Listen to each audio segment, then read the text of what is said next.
Halo sahabat Ramit, Radar Mitos. Sebelumnya, jangan lupa subscribe dan like-nya, dan bagikan ke teman-teman yang lain agar tahu channel ini, dan jangan lupa bunyikan loncengnya supaya tidak ketinggalan update Ramitnya. Presiden Rusia Putin menabuh genderang perang yang menyasar Ukraina.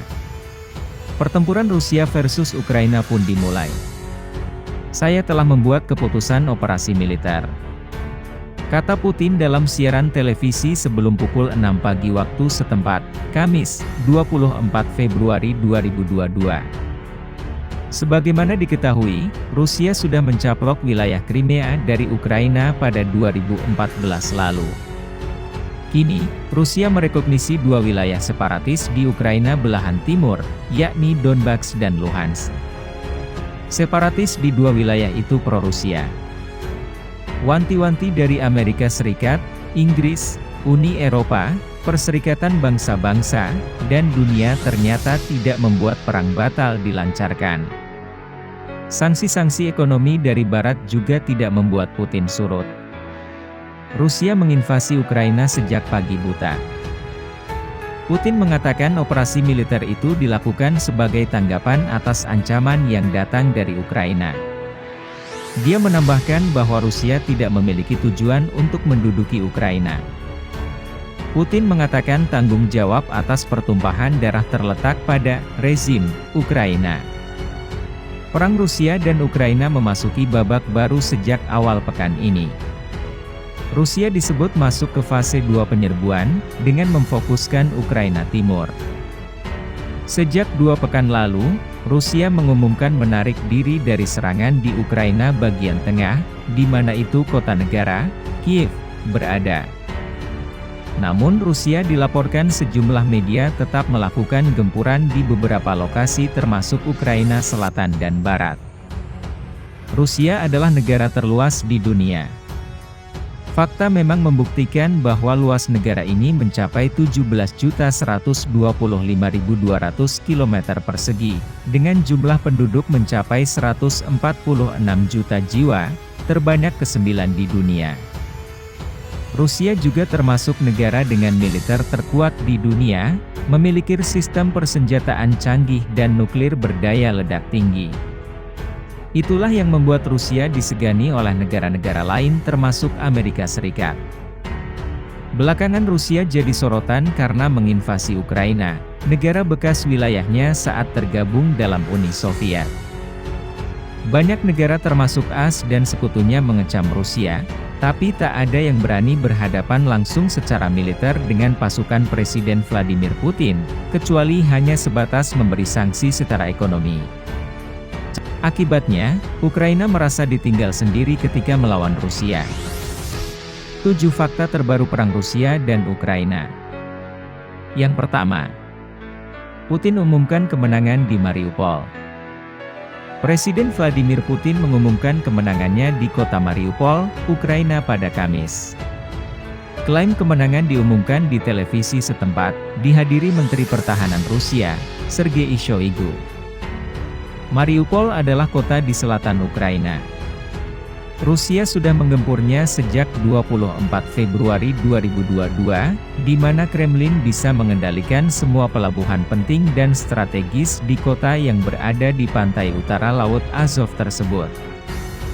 Putin memuji pasukannya dan menyebut kemenangan itu sebagai pembebasan kota. Putin bahkan meminta militer terus mengepung pabrik baja Azovstal tempat pasukan Ukraina, dan sejumlah warga sipil, bertahan. Agar seekor lalat pun tidak dapat melarikan diri, ujarnya. Ukraina sendiri telah menyerukan agar koridor kemanusiaan segera dibuka untuk memungkinkan ratusan warga sipil dan pejuang yang terluka dievakuasi dari pabrik tersebut. Di sisi lain, Presiden Amerika Serikat Joe Biden masih mempertanyakan apakah benar Rusia telah mengambil alih Mariupol. Belum ada bukti bahwa Mariupol telah sepenuhnya jatuh, katanya. Yang kedua, darurat militer Ukraina. Sirene peringatan perang meraung-raung di kota-kota Ukraina. Presiden Ukraina Volodymyr Zelensky mengumumkan status darurat militer di negaranya. Zelensky meminta warganya untuk tidak panik dan dia bertekad akan menang.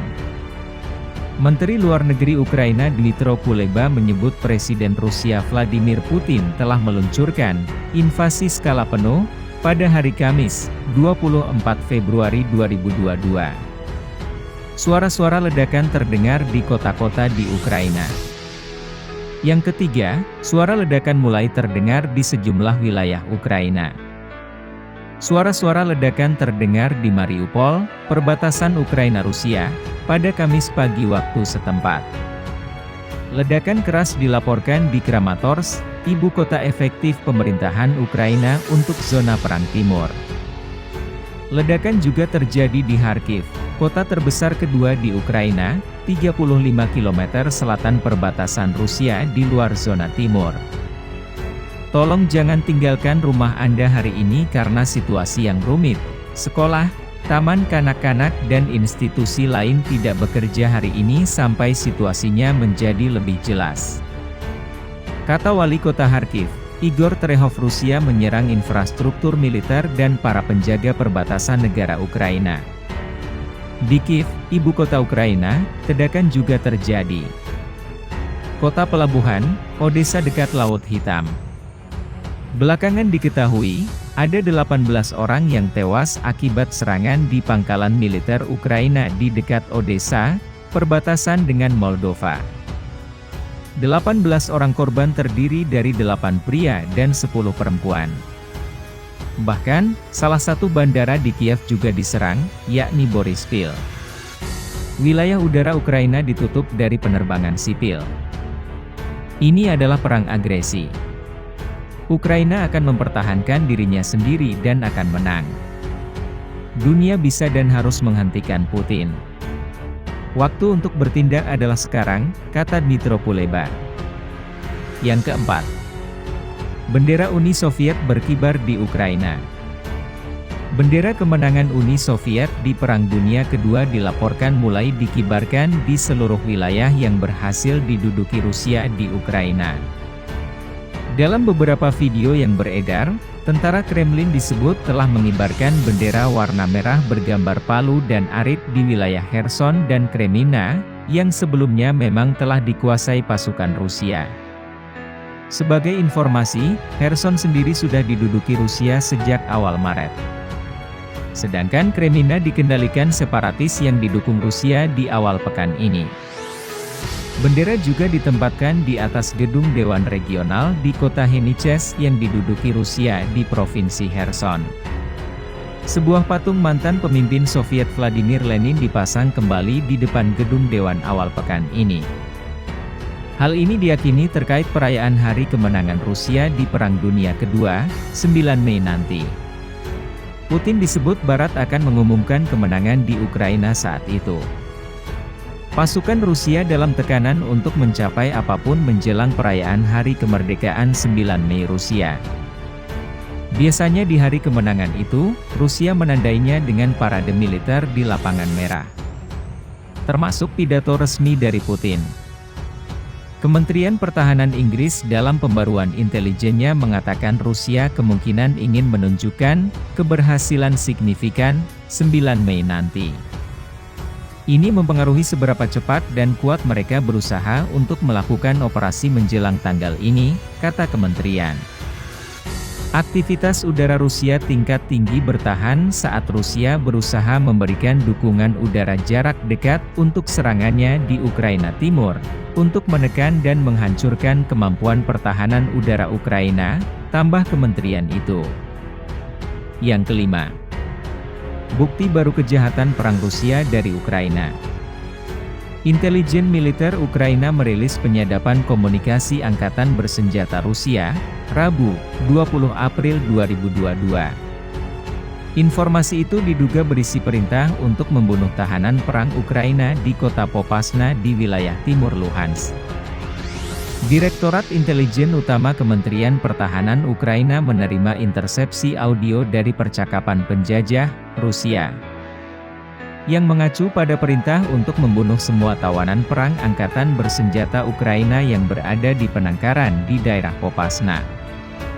Ini adalah kejahatan perang yang terang-terangan, pelanggaran hukum internasional, dan contoh mencolok lainnya bahwa militer Rusia adalah pembunuh, pemerkosa, dan penjara, tambahnya. Sementara itu, dalam update terbaru, Wakil Perdana Menteri Ukraina Irina Vereshchuk mengatakan bahwa pertukaran tahanan telah terjadi antara Ukraina dan Rusia. Di antaranya terdapat korban luka parah. Hari ini kami memulangkan 19 orang, termasuk 10 militer, termasuk 2 perwira, dan 9 warga sipil, katanya. Kali ini ada yang terluka di antara yang dibebaskan, dan ini sangat penting. Setelah ini mereka akan dapat menerima perawatan penuh dan menjalani rehabilitasi. Yang keenam, jumlah warga mengungsi. Laporan terbaru Organisasi Internasional untuk Migrasi, IOM, menyatakan lebih dari 7,7 juta orang mengungsi di Ukraina. Sementara menurut laporan pemindahan internal Ukraina ketiga, yang diterbitkan Kamis, jumlah pengungsi internal di Ukraina telah meningkat menjadi setidaknya 17,5%, atau lebih dari 1 dari 6, populasi Ukraina sebelum perang. Survei terbaru, yang dilakukan antara 11 April dan 17 April, menemukan bahwa setidaknya 60% dari pengungsi internal adalah perempuan. Lebih dari separuh pengungsi melaporkan kekurangan beberapa produk makanan. Sebanyak 28% keluarga dengan anak di bawah usia 5 tahun mengatakan mereka menghadapi kesulitan dalam mendapatkan makanan yang cukup untuk anak-anak mereka, ujarnya. Yang ketujuh, Rusia tutup konsulat 3 negara dan 2 syarat perang berakhir. Rusia menutup konsulat 3 negara Baltik bekas Uni Soviet. Ini ditegaskan Kementerian Luar Negeri Rusia. Pernyataan itu mengatakan konsulat Latvia di St. Petersburg dan Pskov, serta konsulat jenderal Estonia dan Lituania di St. Petersburg akan ditutup. Semua karyawan mereka menyatakan persona non grata. Ungkapan persona non grata sendiri secara harfiah berarti orang yang tidak diinginkan. Mendeklarasikan seseorang seperti itu biasanya berarti mereka harus meninggalkan Rusia sesegera mungkin. Sementara itu, Rusia juga kembali memberikan pernyataan terbaru kapan perang bisa diakhiri.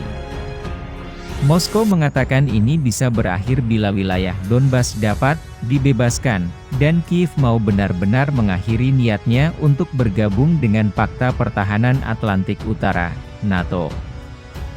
Di antaranya adalah perlindungan penduduk Donbas yang damai, demilitarisasi dan denazifikasi Ukraina, serta hilangnya ancaman Rusia dari rencana Ukraina untuk bergabung ke NATO. Ujar Kepala Departemen Commonwealth of Independent States, CIS-2 Kementerian Luar Negeri Rusia, Alexei Polishchuk, dalam sebuah wawancara dengan TASS, Kamis. Polishchuk menambahkan bahwa hingga saat ini, operasi militernya berjalan sesuai rencana. Ia optimis tujuan ini akan tercapai. Jadi, seperti itu sahabat Ramit, sampai di sini dulu ya. Jangan lupa subscribe dan like-nya, dan bagikan ke teman-teman yang lain agar tahu channel ini, dan jangan lupa bunyikan loncengnya supaya tidak ketinggalan update Ramitnya. Bye.